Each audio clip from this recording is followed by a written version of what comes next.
Welcome back to Bug Proletariat 40K. And I thought, after looking at another YouTube channel, the Blood Angel Commander, I think it's just BA Commander on YouTube, because I'm starting a little Flesh Terrorist army that I'm working on currently. I thought I would do a video covering some of the highest performing and lowest performing GSC overall lists and how they're kind of built, and look at what, if you're a new competitive player coming to the scene as a GSC player, I always see people ask on the Facebook page, like, what should I build? What's good right now? Because especially with GSC or any Warhammer 40K army, it's a lot of time and money investment to get that army ready to go to a tournament, painted, all built, and bought and purchased. So you don't want to go out there and, if you're Space Marines, come out with your Imperial Fist and just lose all 5 games. Now, some people just love whatever faction they pick. As far as, Imperial Fist, some people just love them. They're going to play them no matter what. It doesn't matter if they're good or if they're bad. But I feel like with Genestealer cults, you can paint this army kind of however you want and put it on the tabletop however you want. But based off the purchases you've already made, maybe you've gone down a close combat or a shooting path. And I feel like looking at some of these lists that have done really well over the past couple weeks at larger tournaments can really guide your purchases and guide how you approach just playing in a list if you've already bought the army. So this information is just taken from GSC performing lists that went 4-1 or better at GTs since the 21st of October. So this isn't like the Meta Mondays or whatever over on Reddit. This isn't super scientific. I just looked through my BCP app and saw what did well and knew the players that did well with what lists and what cults. And there was a few trends that we can definitely talk about. So the first off is there was only one Twisted Helix list that did really well, and that's Robin Roberts' list. And I've never met the guy. I just know he's a very good Genestealer cult player, and I believe he's number one right now in the ITC rankings. So, and actually the next slide you're going to look at what are some underperforming lists, and spoilers, it's Twisted Helix. Basically, anyone else that played Twisted Helix during this time period did not do that well. And while obviously player skill is a huge part of it, and Robin is probably a great GSC player, if you're not at that level that he's at, playing Twisted Helix right now I feel like is a mistake. It just shows in all the tournament data, it just doesn't do as well. But what is doing well, there was one Impassioned and Industrial Affinity list, it looked like, or a couple of them. Impassioned Industrial Affinity actually did do well, which is surprising because Pauper Princes typically does not do well, but that Impassioned is the Pauper Princes buff of the +1 to hit. And what you get with Pauper Princes is that relic of 5-up invulnerable save, but it just doesn't seem to be enough to replace that Industrial Affinity. So 2 bike spam lists did pretty well, but again, these are very good, recognizable GSC player names. And there were a couple bike spam lists that just didn't do well. And the majority of the lists that did well were some form of myriad cult of, a deep supplies list, or all of them had a custom to Turmoil and Industrial Affinity, obviously, or War Convoy, Alien Fury, or Cold-Eyed Killers. And this is really where I would focus if I was a newer GSC player.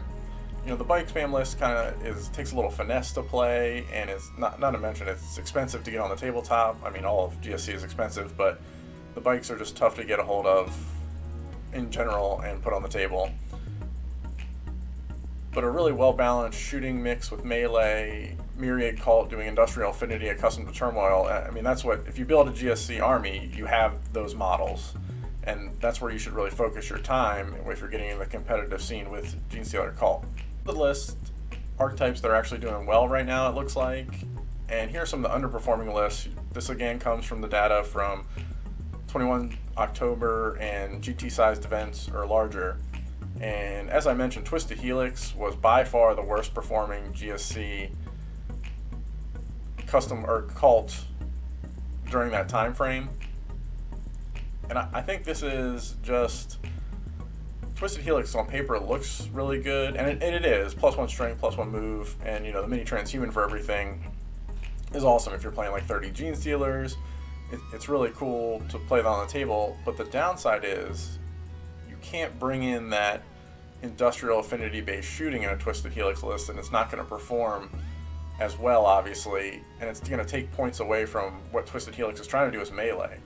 And it takes a really, really good player to take an all melee list into a tournament, into the field of all the armies, and just know when to make those trades, what to charge, how to turn off interrupts, how to turn off Overwatch. It's so technical way to play Genestealer Call. It's definitely not for new players. But we can see how new players would look at Twisted Helix and think, I can just rush all my extra strength, fast moving stuff in my enemy and hope I pin them in their deployment zone and win, which is not going to get you a very good tournament record.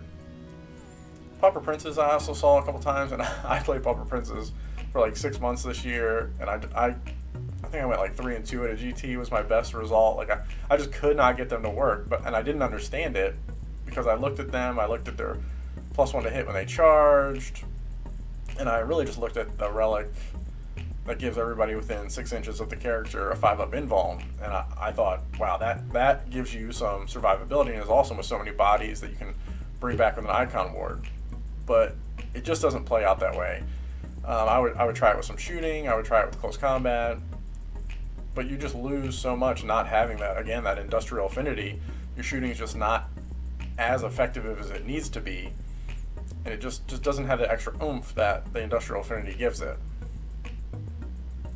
And then, interestingly enough, some Myriad called and bike spam list didn't perform well, and this just goes to show, just like Robin Roberts' Twisted Helix list did very well, it all comes down at the end of the day to player skill. So if you take the bike spam list or a Myriad cults list that somebody could pilot to a GT win or a 4-1 GT performance, you could lose all 5 of your games. Just that's how 40K is.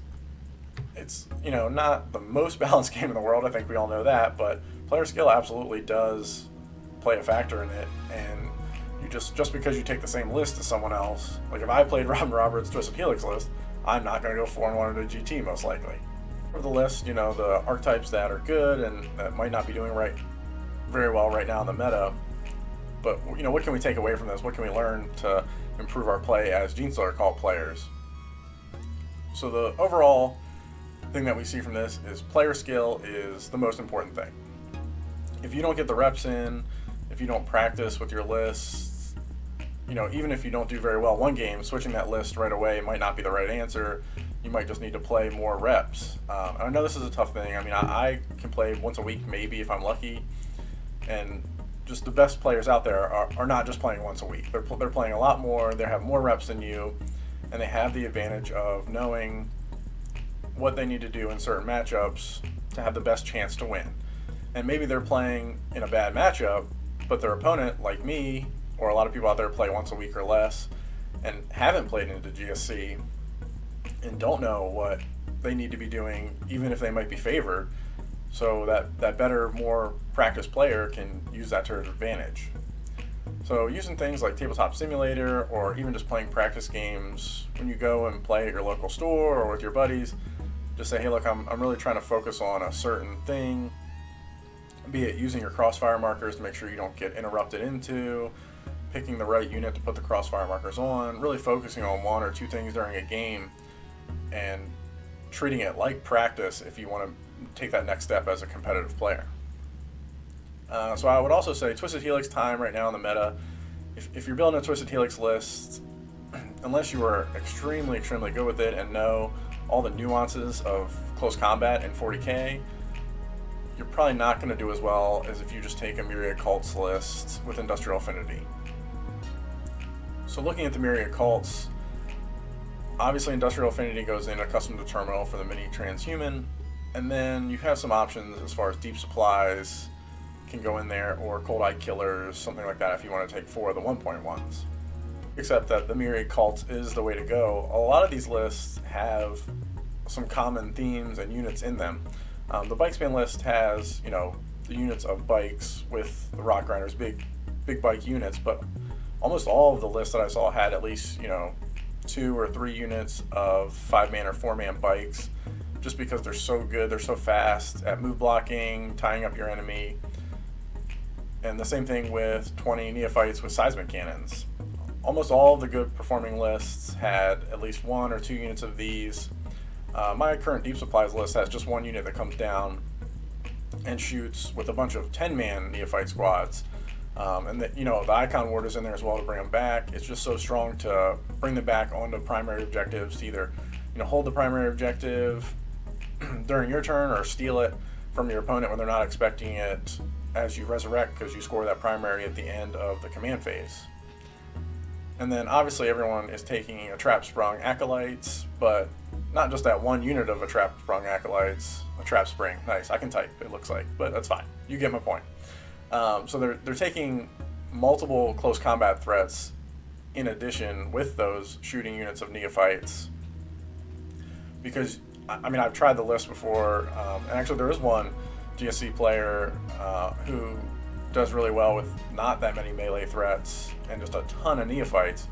And I played that list and found I needed the melee threats in there, because once like Blood Angels or any super fast close combat armies got in my grill, I just didn't have the skill that was needed to move block them in the correct way. I just didn't play that way on the tabletop, and it really hampered my style. But when I added in a few trucks with acolytes in there, just depending on the matchup, can sit back in my deployment zone and survive on an objective where you have to now shoot the truck and my OBSEC bodies hop out on the objective, and if you get close to me, the acolytes that are inside of the truck can now countercharge you after you've killed the truck. And then I've seen a big push away from the Patriarch. I would say if you're playing Twisted Helix, the Super Patriarch with the damage and the buff from the Biophagus is awesome, but you just don't need to spend the 140 points on him if you're playing anything else. It's nice to have the 2 Psychers in your list and a Magus and a Patriarch, but like right now my deep supplies list just has a Magus, and I think I'm going to rely on the Ambush secondary to take over the Psychic secondaries. And in a pinch, if I need to, I have that Magus who can stay pretty protected and hidden, and can still do my Psychic secondaries if I'm playing like a Death Guard and I definitely don't want to take Ambush. And then I already kind of went over the Icon Ward is showing up more and more. He's had his peaks and valleys, I feel like, this competitive season, but if you're taking the neophytes, even some acolytes that are around him, I think he's invaluable just to bring back and score you that primary point. That's it for my overview of what seems to be working right now on the competitive side for the Genestealer cults. Obviously none of these events that I was looking at took into account the balanced data slate. But what's great about being the GSC is we're never affected by the balanced data slates, so I think all of this will stay relatively the same after the small changes that are going to come from that last balancing. Not too much in there is going to affect how we play, definitely not the Space Marine changes. The worst thing that is in there probably for us is the AdMech changes, just because they can shoot us off the board even easier now, and they're even harder to kill with all the Lucius buffs that they got back. But, unless AdMech just have such a tough time scoring secondaries, so unless we see a real resurgence of them, I'm not super worried about that. So hopefully this Myriad Cults, not resurgence, everybody's been playing Myriad Cults since the GSC book came out, but the proof that Myriad Cults is doing the best for the most amount of GSC players will help focus some of the newer competitive players out there into what they need to play. And GSC is just one of those armies you have to play a ton of games. I've played them exclusively, except one event this year I played my Necrons at tournaments, and I go to roughly a tournament a month.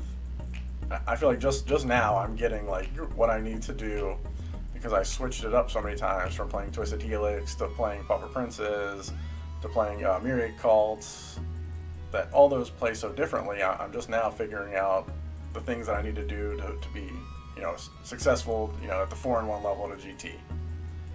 So thanks for listening, everybody. If there's any other specific GSC content you're looking for, definitely let me know in the comments, and I'll cover it. Anything you want covered, just let me know, and good luck in your GSC games out there.